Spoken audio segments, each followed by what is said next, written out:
Good morning, everybody. If you love God, love people, and love real estate, you're in the right place. My name is Mr. Derek Forston. I represent Second Chance Housing, but also Forston Consultants, where me and my family, we go all over the world showing people how to take folks from homeless to hopeful in a shared living environment. And we are the trademark owners of independent living facilities. So if you love God, love people, and love real estate, you're in the right place. Beautiful, who are you? Listen, everybody, I am Shania Shea Forston, president and founder of the Angela Denise Foundation, co-founder here at Forston Consultants, where we take people, again, from homeless to hopeful. Doing this through a 501c3 nonprofit organization model. Super excited to be here. We got some fun stuff to talk about. As you see, the title's talking about what is DFS.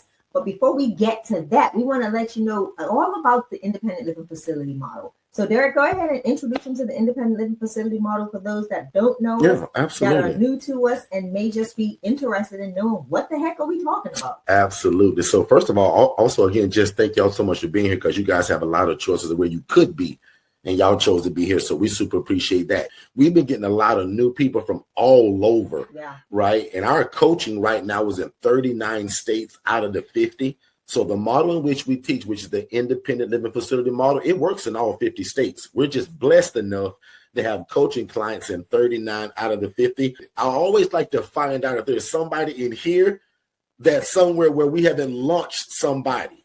Now, not saying that people don't join this channel and watch it and watch for free and get started. But we count it, meaning that if somebody's under our coaching, they pay for the mentorship.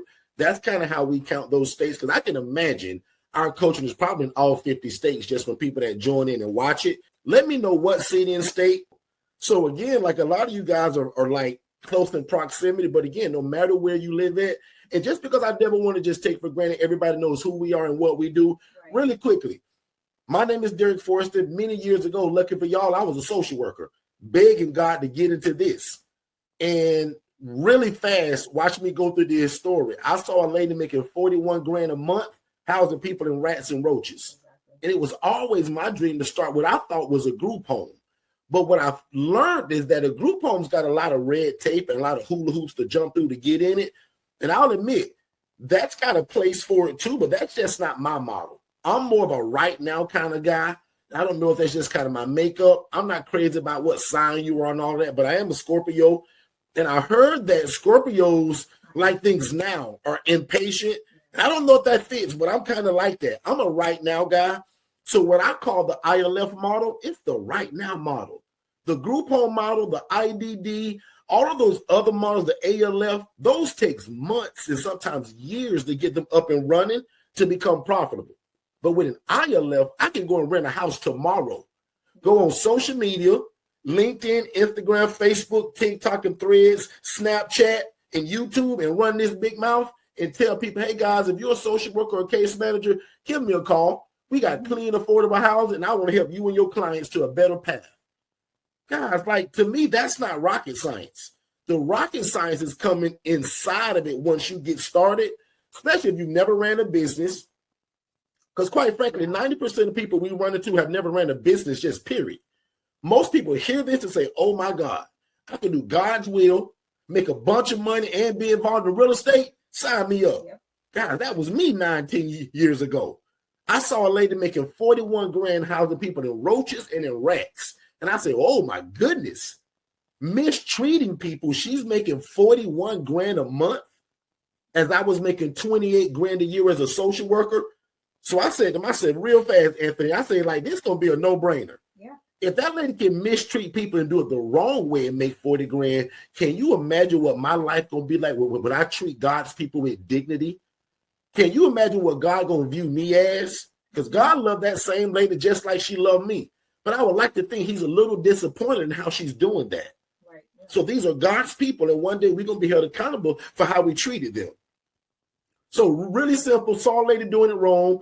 Got into it myself because nobody would teach me. Made a bunch of mistakes, went through bumps and bruises, $40,000 lawsuit, made the Channel 8 news in the wrong way. Yep. When we make the news today, now they're celebrating the great work that we're doing. But back in the day, this guy, me, like, because I just didn't know what I was doing. I had a good heart trying to help people, not like the lady in rats and roaches. That's mistreating people. I just didn't know what I was doing, which led me to making dumb decisions, bad mistakes, and me being on the Channel 8 News. So really quickly again, all we're discussing is independent living facilities where you can rent or lease a property. Now, if you can buy a property, God bless you. You'll be in the top 3% of people that I coach. 97% of people that come to Shay and I, y'all can't go buy no property. Neither could I. So Shay and I rented properties for years doing this until one day you graduate from renting and leasing to ownership. Big shout out to Miss Fee Rickards. I posted on my page today. Miss Fee is one of those people that she like to buy property. She's not going to do a bunch of leasing and renting, right? She started that way, but just because of her background, how she grew up, her family, Fee was like, Derek, I'm going to tell you now, bro, like, I'm not going to be one of these people that's going to be renting these places. Like, I want to buy and I want ownership. Great. If you fit that model, God bless you. But if not, most of y'all going to be just like me. You make under 30 grand a year. You're trying to change your life and you're trying to change your city. And this right here, guys, this affordable housing, and that's why we also call it a ministry. Not because I'm a pastor or a bishop. It's just that God's involved in it because we love God and real estate and we just mix it together. Remember, the Bible says the poor and needy will always be among us. The Bible also says that when you do unto the least of thee, this population, the poor, the marginalized, God said it's like you're doing a favor unto him. So that's the cool part about being in this. So already I'm done with this story. And normally I take 2 hours to tell that. But very simple. Saw a lady doing it the wrong way, making 41 grand. I said, ooh, that'd be cool to get into. Got into it with no coaching, no training, made a bunch of mistakes. But today, God put me on assignment that said, Derek, you go out and teach this to other people. Because most people ain't going to do it like you, Derek, and neither are they going to be willing to teach it. Yeah. Derek, if you go out and spew this out to the world, I'll bless the socks off of your feet. So pretty much what I did, I came in partnership, a covenant with God. I said, God, I'll go all over the world teaching this, and I'll never take any credit. I'll tell the people it's you. I'll tell them the story about what I saw, but I'll tell the people the base of this is God's love and real estate mixed together in a blender, and we pour it all over our city. So far, what you've heard, that you would want to get into something like this. Love God, love people, love real estate, love community, but also make enough money to feed your family with providing a need to your community, which needs it. Now, to us, that's independent living. And watch me give an example of what independent is, and I'm going to give it over to Shay, because Shay does this a little bit different than I do. We stay in the same house. I'm married to her, but we do it a little bit different in terms of how we're structured. So, and if you're taking notes, I want you to write this down because we also got a special guest today that I'm going to be bringing up to talk about what happens when you first get into this and you're starting to build those relationships, especially when you know nothing about this, but you're getting the coaching. This special guest now, if I put you guys in a room with a camera to spy on this young lady as she's doing this, y'all will think she's been with us for a long time. And that's not the case. But it's not the case. It's that she has the coaching. And when you got a big brother in your back pocket, especially when he can attend the meetings with you, mwah, ding, ding, ding, ding, ding. Now it's like you hit the jackpot. So if you're taking notes and I'm giving it to Shay, love God, love people, love real estate. And I love it because so many of y'all gave us so many great Google reviews, and about 10 of y'all said, Derek, I love that thing that you said about love God, love people, and love. It said, Derek, I'm stealing this one, and I'm telling you, have it. Exactly. Because that's what we live about. Like, love God, love people, love real estate. But watch this. There's another part to it that says, do God's will, help people, be respected by your community while you're doing it. And my prayer that you make enough money to feed your family. Those are the 4 elements that we stand for. Now, I want Shay to take it because I want Shay to talk about how does she do it. And then I'm going to bring on our special guest, Miss T, so that we can talk about once you get into this, how do you start building relationships to become that preferred vendor in your city? Correct. Sometimes even before you get the dadgum house. Shay, take it over. So Derek, I do this exactly like thanks for my tea, Shay. You're welcome. I do it just like how you do it, right? The only difference between the two of us is that I have a 501c3 nonprofit. So I am a nonprofit organization that not only does the housing aspect of things, I do have other programs So like prime example, some of our ILF family are taking advantage of our Thanksgiving meal program where we'll be supplying their ILFs with meals for Thanksgiving. So there's other things that I get to do with the help of donors, with the help of grants, with the help of just other community partners. So not only is the housing aspect, the difference, I would say, is the fact that I can't just go willy-nilly with my plan. You hear me? Shay doesn't have a plan in this. It is our organization's plan, our organization's mission, and we have to come together. My board of directors come together, and we decide on things like what's the cost per bed. Where are the fees going to go once we receive them? What are we using that money for? Any excess?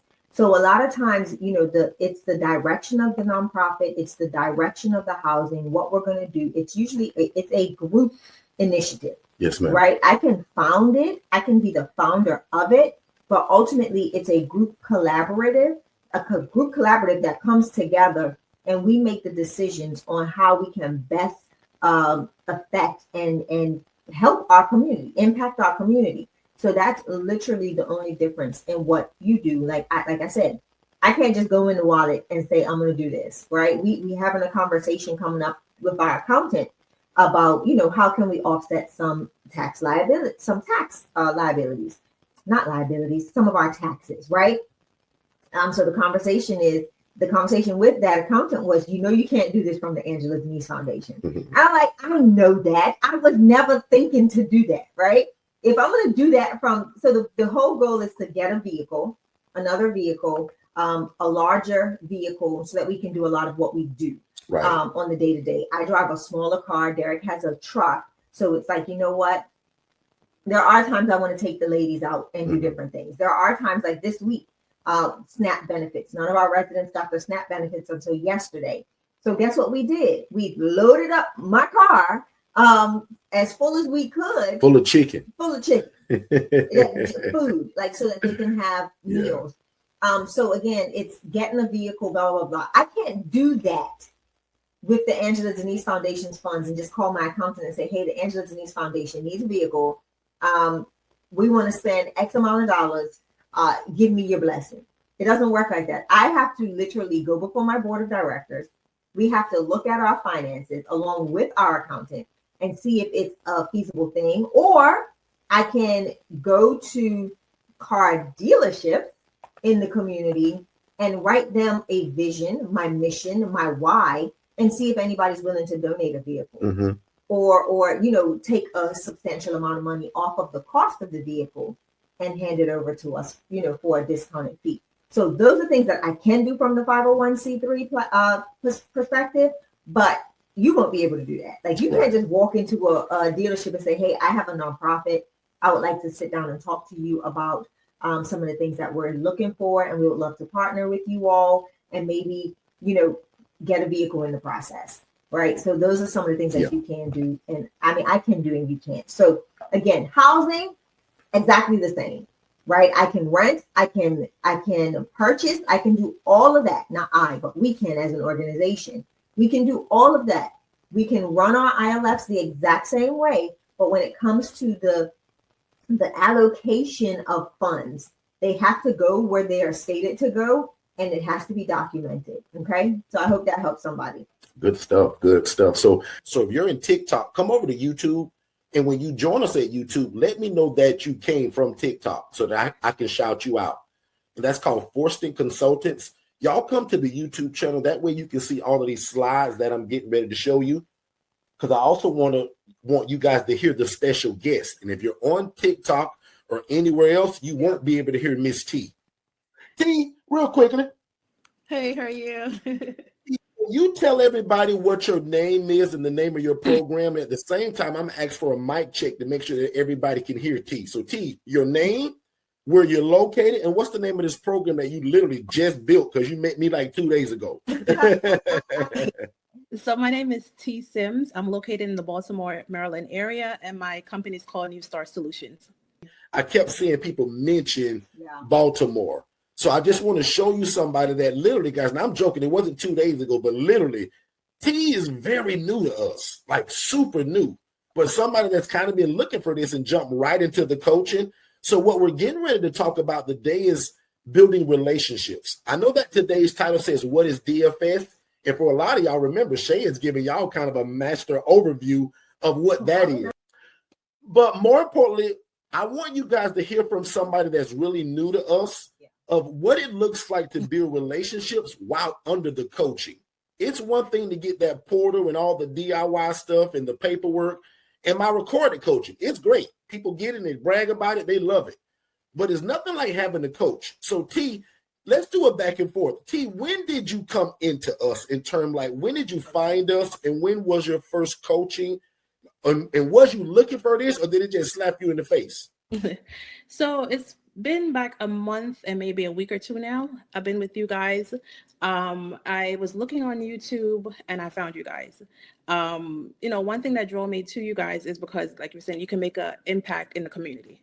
And a lot of people don't know I'm a contractor for the federal government.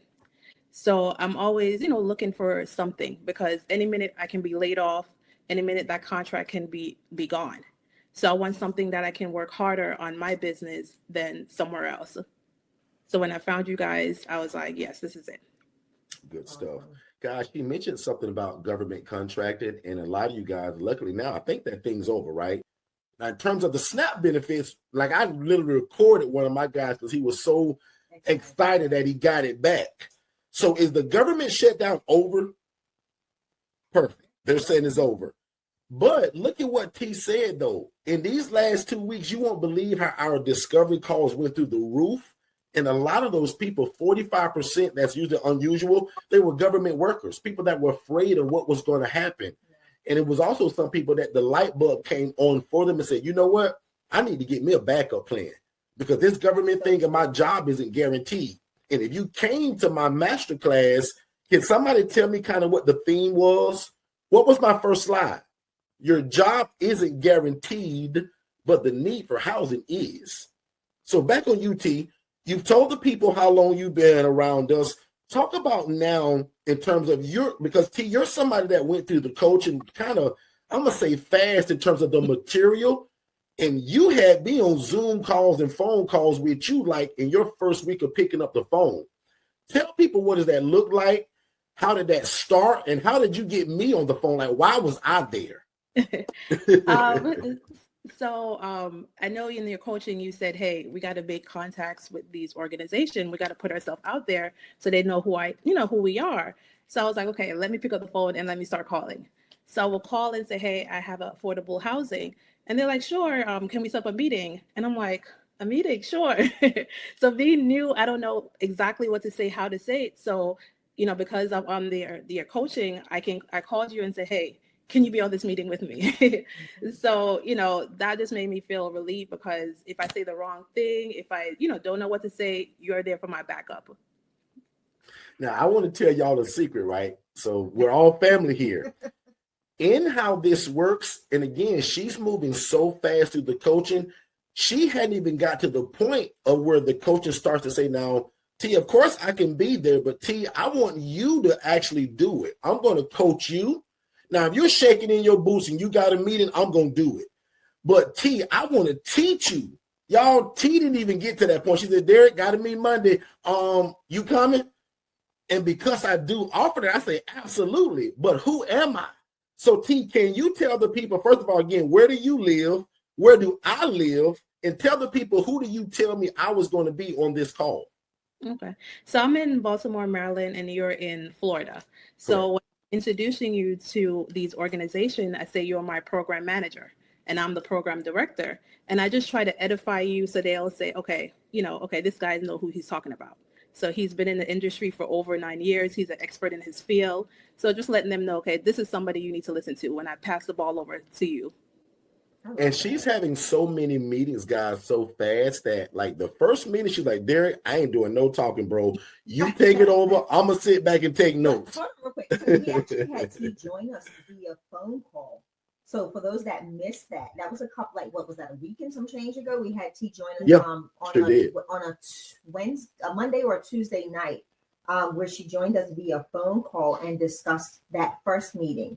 but it has evolved since then. I think I had an appointment. Derek had to dip out on on my appointment, and he met with T again. Yeah. So talk about, because that was coming up next. Yep. Right. Yeah. So go ahead. So I just wanted to give people some background. So T, you did hear from T and her experience from her first meeting. That set this meeting up. That set up a whole nother set of meetings. So go ahead, Derek. I'm sorry. I just wanted to clarify that. So again, just in that coaching, guys, I teach you all what to say because I know already what everybody's going to ask you, right? It's no big secret. Everybody's going to ask you where it is, how much it costs, and how fast can I get Tyrone in. But if you don't know what to say, and then she's sprinkling in some other things that T was like, Derek, I'm glad you're there because I wouldn't know what to say, right? So the first call, she took a lot of notes. The second call, I think we did another one. The third one, I say, T, hold it. I say, now this one, T, if you're not extremely scared, you've heard me do this. And I say, let me help you relax a little bit. T, this is not something to be nervous about, actually. They want to hear from you. The providers, I said, now, T, I'll admit, when you start talking to the actual clients, the tenants, the guy that found your number behind the donuts in Walmart, that's the one where you're going to probably really need me. But the providers, they're like this. Tell me more. Tell me more. Oh, my God, this is great. So they want you. It's kind of like approaching a monkey with a handful of bananas. They want it. It's not hard to sell that, right? It's like coming to you guys as humans, and I got a bundle full of cash. Yeah. It's not hard to make y'all be nice to me and eat right out of my hands. All right, ladies and gentlemen. And with that being said, we're going to close you guys out. Don't forget that procrastination is the arrogant assumption that God will give you more time for something he's already told you to do. And most people, you can say, ouch, or you can say, amen. But procrastination is the arrogant assumption that God will give you more time for something he's already told you to act on. And for most of y'all, it's to help people and get involved in real estate. And with that being said, here's my short prayer for today. Now unto him that is able to do exceedingly abundantly above all you can ever ask or think, according to God's power that worketh in us. You guys be great. Text the word yes, and it's going to be live.